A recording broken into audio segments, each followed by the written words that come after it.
Hey, what's up, guys? I am in the shop again today, and today is Thursday. This morning, Jay and I released another I Get Email video, and that was on shop safety gear.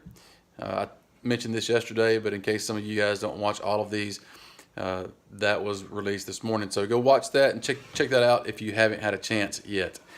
And so we talk about different things, and one of those things being hearing protection. And yesterday in the video here on this channel, I talk about the isotunes that I'm using now that I did not have for the I Get Email video. And several people commented like, I'm on the fence about that. I think, Gary, you were the ones that asked me, and I couldn't remember, but now that you said you asked me, I remember now. But several of you guys were, wanting to know or saying, thanks for covering that. I've been on the fence for it, about getting those. So yeah, I mean, just honestly, they are really good. And so far I haven't had any complaints with them, but so I'm glad I covered that yesterday in this video. Didn't realize a lot of you guys were in the market. So I had a question on, actually it was an email that somebody had sent me about dust collection. And let me show you what my setup looks like. So I've got the Harbor Freight dust collector here. I've got the Wind environmental filter here, and it goes, there's the motor, and then from the motor it leaves here, comes up and into that separator, and then from the separator out to the tools. Now I've kind of got something rigged up here. I need to redo this area of the dust collection. But this run is not being used anymore because when I rearranged my shop, I moved that, but I left all of the piping. So really I just need to disconnect it up here and just leave that in case I use it later. This one I'm using for the bandsaw and the drill press. And then this one is coming off right here, going down to the table saw, downdraft, and router. That works great. And then I have that run extends on to where the miter saw used to be, and also the joiner. Now I did move this one over by the garage door, but now that I've got that dust collector there, I use it for the planer and the jointer, and I've got a bucket there to catch that stuff. But somebody had asked me about venting outside or filtering inside. And a lot of people will say that if you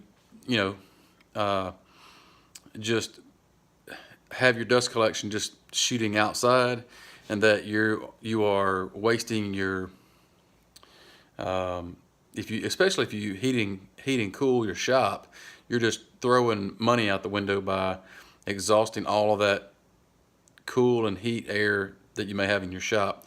And then also you create like a negative pressure inside your shop because you're just sucking air out, and you're not being able to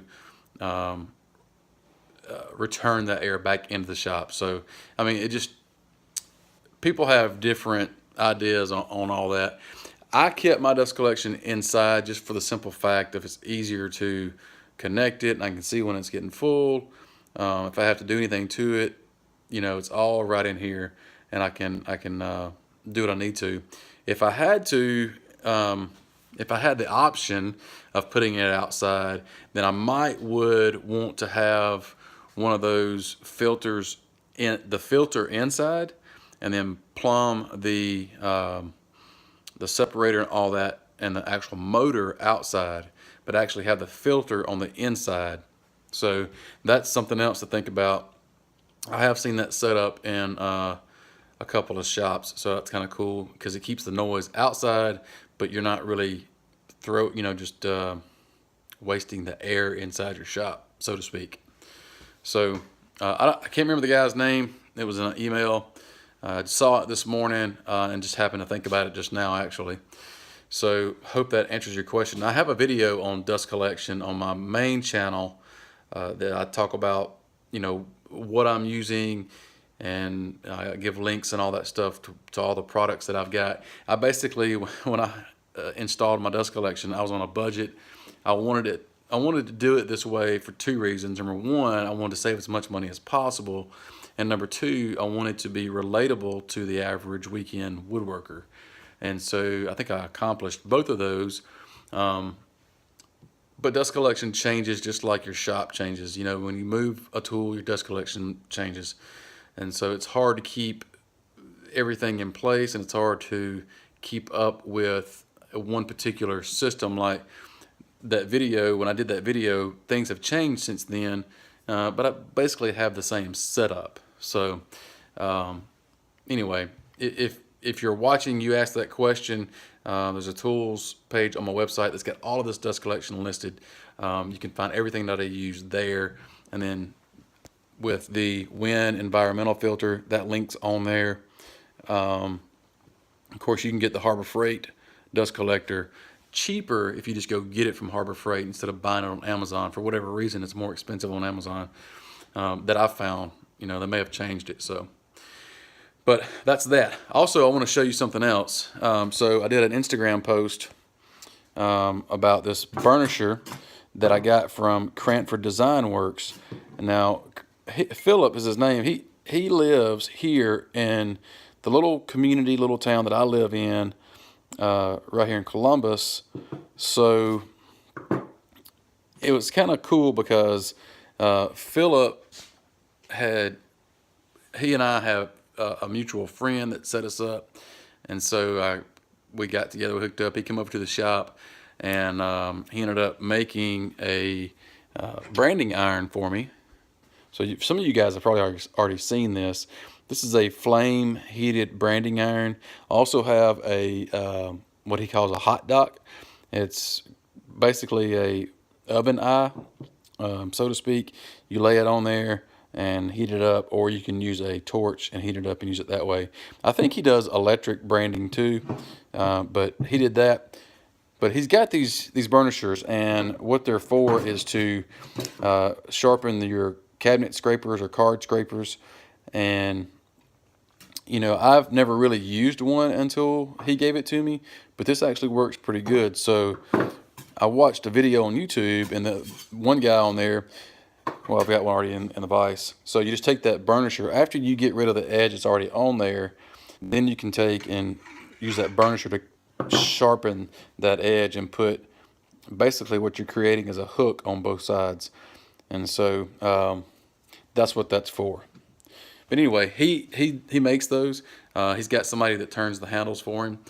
But he makes the oh, and what's cool too is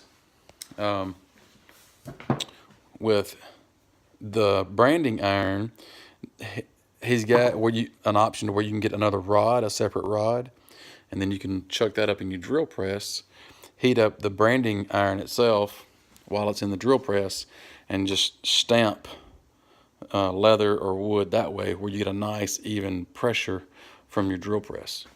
So anyway, that's cool stuff. And he's on Instagram. He's got a website that he just started, so I'm sure you can get to it through Instagram. So go check him out at Cranford Design Works. I'll put it in the link. I'll put a link in the description so you can find him that way. So yeah, he's local, just a one-man show. I think he might have somebody doing some other things for him, but for the most part, he's a one-man show right here in where I live. And so, small world, man. There are several people that are doing these things, but he's like really local to me, and so I'm just wanting to try to support him any way I can. He's a good dude, so go check him out. All right, guys, we'll see you tomorrow. Later.